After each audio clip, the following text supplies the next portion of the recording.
শুধু মার্কিন নয়, বরং বিশ্ব অর্থনীতি বড় ধরনের মন্দার মধ্য দিয়ে যেতে পারে বলে আশঙ্কা প্রকাশ করেছেন মার্কিন প্রেসিডেন্ট ডোনাল্ড ট্রাম্প।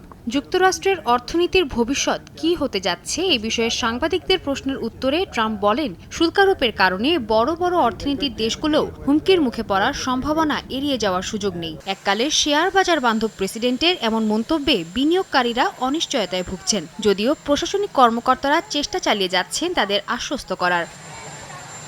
অবশ্য ট্রাম্প তার মন্তব্যের পর এ বিষয়ে সকলকে আশ্বস্ত করতে আর কিছু বলেননি। এতে বিশ্বজুড়ে শেয়ার বাজারে দেখা যাচ্ছে দরপতন। যুক্তরাষ্ট্রের পাশাপাশি এশিয়ার বিভিন্ন দেশেও শেয়ারের বড় ধরনের পতন হয়েছে। মঙ্গলবার সকালে জাপানের নিকেই 225 সূচক 1.7% কমেছে। দক্ষিণ কোরিয়ার কসপি 1.5% এবং হংকংয়ের হ্যাং সেন সূচক 0.7% কমে গেছে। যুক্তরাষ্ট্রের শেয়ার বাজারে S&P 500 সূচক 2.7% কমে গেছে। প্রযুক্তি নির্ভর নাসডাক সবচেয়ে বেশি ক্ষতিগ্রস্ত হয়েছে, যা কমেছে 4%। বাদ যায়নি ইলন মাস্কের প্রতিষ্ঠানও। স্থানীয় সময় সোমবার টেসলার শেয়ার 15.4% দরপতন হয়। মেটা, অ্যামাজন এবং অ্যালফাবেট সহ অন্যান্য বড় প্রযুক্তি কোম্পানির শেয়ারও তীব্রভাবে কমেছে।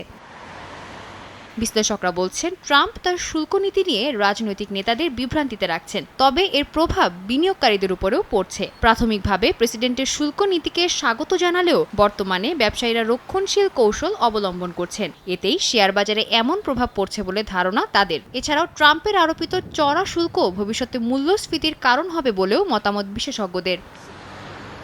সাদিয়া তাসনিম, সময় সংবাদ।